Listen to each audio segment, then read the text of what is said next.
যোৰহাট নগৰৰ বিভিন্ন সমস্যা সন্দৰ্ভত সৰব যোৰহাটৰ কৰদাতা ৰাইজ নতুন বৰ্ষত সমস্যা সমাধানৰ দাবী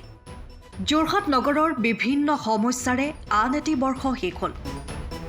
2024 বৰ্ষৰ বিদায় দি ৰাইজে আদৰিলে এটি নতুন বৰ্ষক বহু আশা নিৰাশাৰ মাজেৰে ৰাইজে বিদায় দিলে পুৰণিক আৰু আকোৱালি ল'লে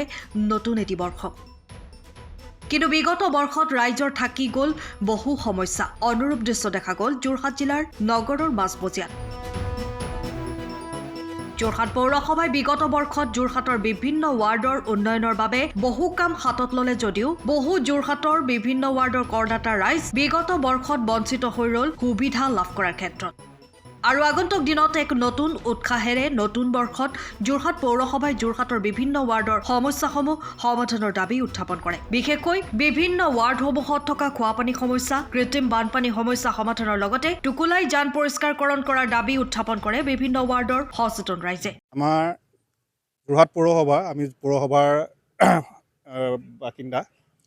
যোৰহাট পৌৰসভাই বিগত বছৰটোত কাম কি কৰিছে বুলি ক'বলৈ গ'লে তেখেতসকলৰ আমি প্ৰথমতে জাবৰ নিষ্কাশনৰ কথাটোৱে আৰম্ভ কৰিম আমাৰ প্ৰথম প্ৰব্লেম জাবৰ নিষ্কাশন এতিয়া আপোনালোকক ক'বলৈ আমি অতি দুখেৰে জনাবলগীয়া হৈছে যে তেওঁলোকে জাবৰ নিষ্কাশনটো আজি লাষ্ট আমাৰ এই অঞ্চলত আমাৰ প্ৰায় আজি 7 দিন ধৰি তেওঁলোকৰ কোনো ধৰণৰ গাড়ী অহা নাই এইটো 16 নম্বৰ ৱাৰ্ড আজি এখন আমাৰ যিখন ৰেগুলাৰ আহে গাড়ী সেইখন অহা নাই বেলেগ এখন গাড়ী আজি আহিছে আহি পেলাই তেওঁলোকে আমাৰ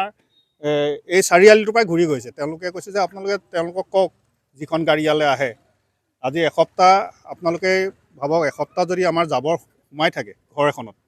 সেইটো আমাৰ বহুত প্ৰব্লেম হৈছে বাকী ক'বলৈ গ'লে খৰালি আমাৰ একো অসুবিধা নাই আৰু তেওঁলোকে জাবৰ নিষ্কাশন ইয়াৰ আগলৈকে সুন্দৰভাৱে কৰি আছিলে কিন্তু কিবা কাৰণত হয়তো হ'ব পাৰে আজি এসপ্তাহ কিবা প্ৰব্লেম হ'ব পাৰে সেইটো কৈছোঁ আৰু বাৰিষা খৰালি আমাৰ ইমান একো প্ৰব্লেম নাই আমাৰ ৱাৰ্ডটোত কিন্তু বাৰিষা আপোনালোকেও দেখিছে আপোনালোকেও চাগে ইয়াত নিউজ কৰিবলৈ আহিছে পানীৰ সমস্যাটো আপোনালোকে নিজে আহিছে কৃত্ৰিম বান্ধ যোনটো হয় আমাৰ এইটো আমাৰ মহুৱা জান কয় এই মহুৱা জানটোৰ পৰা এই পুলটো আৰু বিশেষকৈ আগত এটা পুল আছে এই পুলটো বনোৱাৰ কথাও আছিলে তেওঁলোকে কি কাৰণে থাকি গ'ল নাজানো এইটো বনোৱাৰ কথা আছিলে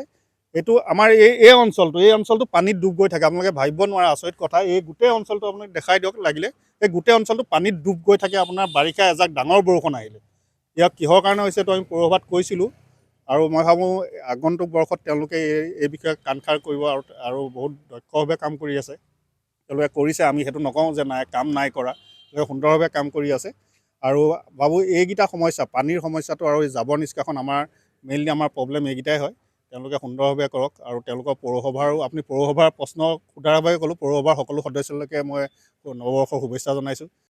যোৰহাটৰ 19টা ৱাৰ্ড আছে 19টা ৱাৰ্ডৰ বিভিন্ন সমস্যাই আচলতে আমাৰ ৱাৰ্ডবাসী জৰ্জৰিত হৈ আছে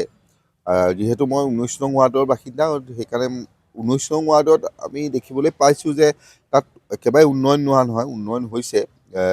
আৰু যিখিনি আচলতে তাত গছ বন গজি থাকে বা বিভিন্ন জাবৰ নিষ্কাশনৰ ক্ষেত্ৰত আমি দেখিবলৈ পাইছোঁ যে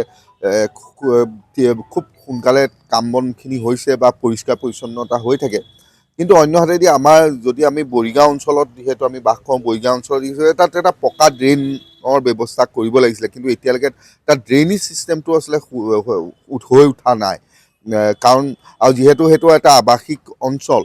বৰ্তমান তাত দুটাকে ফ্লেটো নিৰ্মাণ কাৰ্য ইতিমধ্যে আৰম্ভ হৈছে আৰু অনাগত দিনত কৃত্ৰিম বানপানীৰ এটা সমস্যা হ'ব বুলি আমি সেই অঞ্চলবাসী এটা অনুমান কৰিছোঁ আৰু সেইটো হিচাপত তাত ৰাস্তা পদূলি ঠিকে আছে কিন্তু সেইটো হিচাপত তাত এতিয়াও ড্ৰেইন নাই আপুনি যদি যায় তাত কোনো ধৰণৰ আচলতে ড্ৰেইন নাই যোৰহাটৰ আচলতে এটা ৱাৰ্ডত ড্ৰেইন নথকাটো বৰ্তমান যিহেতু 3খনকৈ ফ্লাইঅভাৰৰ কাম চলি আছে আৰু ডাঙৰ কথা আচলতে চৰকাৰখনে কৈ আছে সেই সময়ত আচলতে এটা সাধাৰণ ড্ৰেইনৰ কাৰণে আচলতে এটা যোৰহাটৰ নিচিনা মহানগৰী এটা নগৰ মাজমজিয়াত থকা এটা ৱাৰ্ডত ড্ৰেইনটো নথকাটো অতি পৰিতাপৰ কথা অন্য হাতেদি আমি 2024 চনত আমাৰ যিহেতু আমি 19 নং ৱাৰ্ড কমিশ্যনাৰজনেও আমি বিভিন্ন ক্ষেত্ৰত আমাৰ সমস্যাবোৰ দাঙি ধৰিলে তেওঁ সমাধান কৰাৰ প্ৰয়াস কৰে আৰু প্ৰয়াস কৰি আহিছে, সেইটো আমি নকৰে বুলি নকওঁ। আপোনালোকৰ চেনেলৰ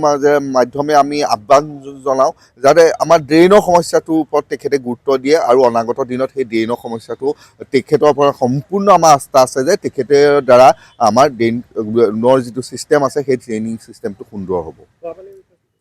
খোৱাপানীৰ সমস্যা আমাৰ তাত 19 নং ৱাৰ্ডত নথকা নহয়, খোৱাপানীৰ সমস্যা আছে। বিশেষকৈ আচলতে আমি বাৰিষা কালত দেখোঁ যেতিয়া আমাৰ লাইট নাথাকে তেতিয়া তেওঁলোকে আচলতে পাম্পিং কৰি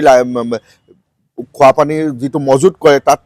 তুলিব নোৱাৰে আৰু যাৰ কাৰণে আচলতে এদিন দুদিন পৰ্যন্ত মানুহে খোৱাপানীৰ অভাৱত পৰিবলগীয়া হয়। আৰু মানুহে এনেকুৱা এটা পৰ্যায় পাইছেগৈ যে মানুহে দোকানৰ পৰা গৈ পেলাই আচলতে মিনাৰেল ৱাটাৰ বটলখিনি গাত ধুবলগীয়া এটা পৰিস্থিতিও পাইছেগৈ। সেইকাৰণে খোৱাপানীৰ সমস্যাটো অনাগত দিনত আমাৰ সুদৃঢ় হৈ উঠিব বুলি আমি আশা কৰোঁ। মই একচুৱেলি যোৰহাট মিউনিচিপালিটি ৱাৰ্ডৰ 14 নম্বৰ ৱাৰ্ডৰ বাসিন্দা আৰু 14 নম্বৰ ৱাৰ্ডৰ বাসিন্দা হিচাপে মই এটাই অনুভৱ কৰিছোঁ যে ইয়াত এটা সমস্যা হৈছে খোৱাপানীৰ সমস্যা। আৰবানৰ যিটো খোৱাপানীৰ সমস্যা সেইটো মানে চফা কৰি নিদিয়াৰ কাৰণে এইটো অৱস্থা হৈছে। আৰু 2 নম্বৰতে কথা হ'ল কি, ইয়াত টোকোলাইখনৰ যিটো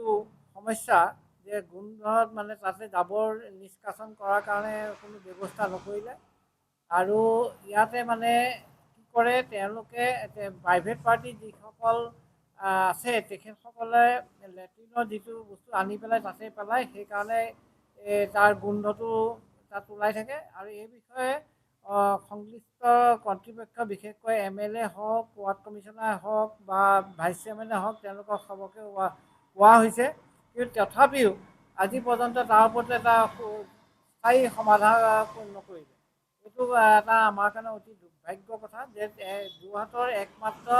পানী নিষ্কাশন কৰা প্ৰধান আহিলা হ'ল টোকোলাই, আৰু টোকোলাইখনৰ ওপৰতে আমি যোৰহাটখন এতিয়া বৰ্তমান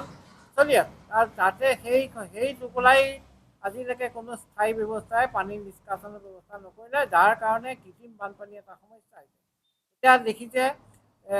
পানী বৰষুণ দিলেই টোকোলাই উফন্দি উঠে, পানী যাবলৈ বাট নাই আৰু তাতে জাবৰ পেলায়। আৰু নাগৰিক সমাজেও এটা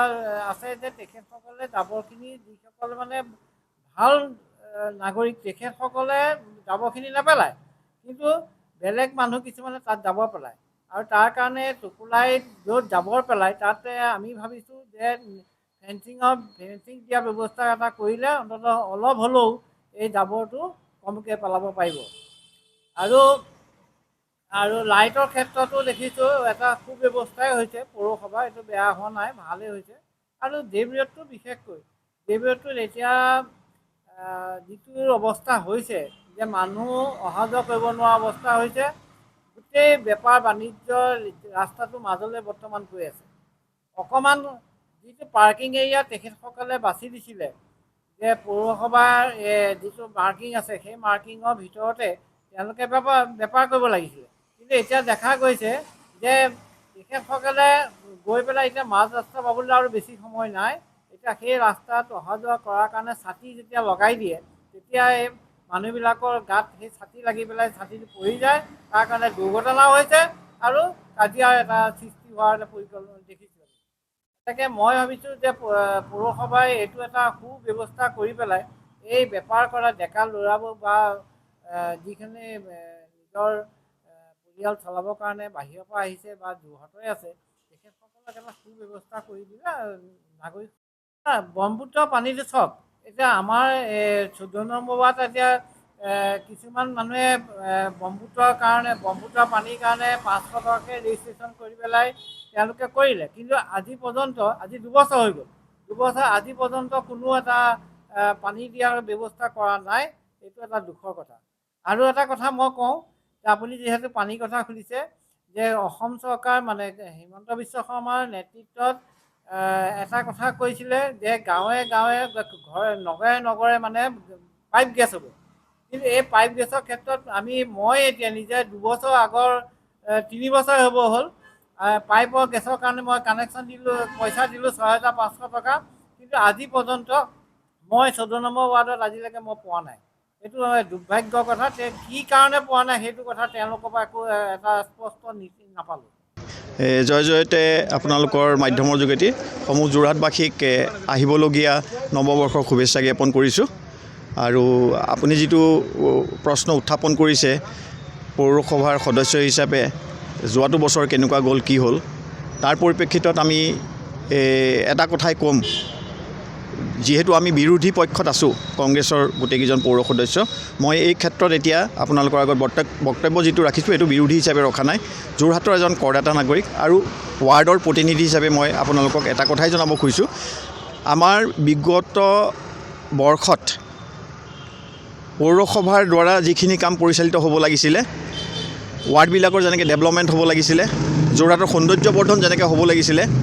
কৰদাতা নাগৰিকক আমি যেনেকৈ সকাহ দিব লাগিছিলে, লাইট পানী আদি ক্ষেত্ৰৰ পৰা আমি যিটো সুবিধা তেখেতসকলক পৌৰসভাৰ যোগেদি দিব লাগিছিলে, এই কৰদাতা নাগৰিকসকলক আমি সম্পূৰ্ণ দিব পৰা নাই বুলি মোৰ মনে বিশ্বাস হৈছে। যিহেতু আমাৰ জেনেৰেল মিটিং হয়, আমাৰ এই মিটিঙত আমাৰ যথেষ্টখিনি সিদ্ধান্তও গ্ৰহণ কৰা হয়, কিন্তু এই সিদ্ধান্তবিলাক আমাৰ কাগজে কলমে থাকি যায়, সিদ্ধান্ত হৈয়ে থাকে আৰু তেনেকুৱা কোনো ধৰণৰ সিদ্ধান্ত কাৰ্যকৰী নহয়। গতিকে বিগত আপোনালোকেও যদি আমাৰ কাৰ্যবিৱৰণী চাই, বিগত পৌৰসভাৰ যিবিলাক জেনেৰেল মিটিঙৰ, সেই মিটিঙৰ কাৰ্যবিৱৰণীয়ে আপোনালোকক স্পষ্ট কৰি দেখুৱাই দিব যে মিটিং হৈছে, সিদ্ধান্ত লৈছে, কিন্তু পৌৰসভাখনে কোনো সিদ্ধান্ত সুচাৰুৰূপে কাৰ্যকৰী কৰিব পৰা নাই। সেয়েহে আমাৰ ৱাৰ্ডৰ ডেভেলপমেণ্টবিলাক বাকী হৈ আছে। গতিকে আমাৰ কৰদাতা নাগৰিকৰ আগতো আমি জবাবদিহি হৈছোঁ। আৰু এটা কথা শেহতীয়াভাৱে আপোনালোকক আমি জনাইছোঁ যে অৰুণোদয় বাছনিৰ ক্ষেত্ৰত যিখন আপোনাৰ কমিটি বনালে, সেই কমিটিত আমাৰ কংগ্ৰেছৰ যিকেইজন প্ৰতিনিধি আছে তেখেতসকলক ৰখা নাই বুলি কৈছে, আৰু তেখেতসকলৰ নিজৰ বিজেপিৰ মানুহ লৈ পেলাই এখন কমিটি বনাইছে। মই আপোনালোকৰ যোগেদি জনসাধাৰণক অৱগত কৰিব খুজিছোঁ যে চৰকাৰ অৱধাৰিত, চৰকাৰ আহিব যাব, যে চৰকাৰে যিখিনি আঁচনি বনায় সেই আঁচনিখিনিত চৰকাৰৰ যিখিনি প্ৰতিনিধি থাকে সেই প্ৰতিনিধিখিনিক অগ্ৰাধিকাৰ দি পেলাই কৰা হয়। কিন্তু এতিয়া দেখা পোৱা গ'ল যে বিজেপি চৰকাৰ আছে আৰু বিজেপিৰ যিখিনি কৰ্মী আছে সেই কৰ্মীসকলক লৈ পেলাই এখনি কমিটি বনোৱা হৈছে ৱাৰ্ডবিলাকত, য'ত নেকি আমাৰ প্ৰতিনিধিসকলক প্ৰাধান্য দিয়া হোৱা নাই। গতিকে এইটো বৰ দুখৰ কথা আৰু গণতন্ত্ৰৰ কাৰণে ই এটা বৰ ভাবুকি স্বৰূপ। গতিকে সুস্থ গণতন্ত্ৰ আৰু সুস্থ সমাজ গঢ়িবলৈ হ'লে চৰকাৰে কিছুমান সুস্থ নীতি গণতান্ত্ৰিকভাৱে ল'ব পাৰিব লাগিব। সেয়েহে আগন্তুক দিনত এইখন বৰ্ডে যাতে আৰু ভাল কাম কৰে আহিবলগীয়া 2025 চনত, সেইটো আমি আশা কৰিম। গতিকে বিগত বৰ্ষৰ যিখিনি ক্ষতিয়ন, সেই ক্ষতিয়নখিনিত মই বিফল বুলিয়ে ক'ম। 2024 বৰ্ষত আপোনাৰ কিমান শতাংশ কাম হৈছে? নাই চাওক, কিমান শতাংশ বুলি ক'লে হয়তো আপোনাৰ 15 বা 20% কামহে হৈছে। যিহেতু আমাৰ পৌৰসভাৰ পুঁজি এতিয়াও 47 কোটি টকা পৰি আছে। আজিৰ দিনত যদি আপুনি এনকুৱাৰী কৰে আমাৰ একাউণ্টছত গৈ পেলাই 47 কোটি টকা আমাৰ পৌৰসভাত পৰি আছে। এই 47 কোটি টকা যদি আমি কাম কৰিব নোৱাৰোঁ, আমাৰ পৌৰসভাখন বিফলতাৰ কাৰণে হয়তো চৰকাৰে ঘূৰাই নিবও পাৰে। গতিকে এই যোৰহাটলৈ অহা পুঁজিখিনি সদব্যৱহাৰ হ'ব লাগে, ইউটিলাইজেশ্যন চাৰ্টিফিকেট দিব লাগে আৰু নাগৰিকক অলপ সকাহ দিব লাগে আৰু যোৰহাটখনক উন্নতিৰ পথত আগুৱাই নিব লাগে বুলি আমি মত পোষণ কৰোঁ। ৱাৰ্ডত আপোনাৰ তেনেকুৱা ধৰণৰ কাম কৰাটো উচিত হয়? ৱাৰ্ডত এতিয়া বহুখিনিয়ে কাম আছে। কিছুমান ৱাৰ্ডত ধৰক আপোনাৰ বিউটিফিকেশ্যনৰ কাম আছে, কমিউনিটি হল কিছুমানৰ কাম আছে, শ্মশানৰ কাম পৰি আছে, বাকী নলা নৰ্দমাৰ কথাটো আছেই, পানীৰ পাইপৰ কথা আছে। মৌলিক অধিকাৰ যিটো এইখন পৌৰসভাই বিগত সিদ্ধান্তসমূহে ল'লে, কিন্তু পানীৰ পাইপ আমি এতিয়া যিটো ৰাস্তাত খাৰা হৈ আছোঁ সুৱাগপুৰত, এই সুৱাগপুৰৰ এই ৰাস্তাটোৰ এই প্ৰশান্ত বৰা ৱাৰ্ড কমিশ্যনে তেখেতে বাৰংবাৰ আপিল কৰিলে যে মোৰ পানীৰ পাইপখিনি ভাল কৰি দিব লাগে ৰাস্তাটো হোৱাৰ আগতে, কিন্তু তেখেতসকল অসমৰ্থ। তেখেতসকলে ৰাস্তা বনাই দিলে, কিন্তু পানীৰ পাইপ তলত লিকেজ হৈয়ে থাকিলে, পানী বিয়পিয়ে থাকিলে। গতিকে এনেকুৱা ধৰণৰ তুগলকি নীতি নিয়মেৰে এই পৌৰসভাখন চলিছে। গতিকে পইচাৰ অপব্যয় হৈছে, সেইটো আমি অনুভৱ কৰিছোঁ। Bureau report, time of Assam. সময়ৰ খবৰ সময়ত পাবলৈ ফ'ল' কৰক টাইম অফ আছাম।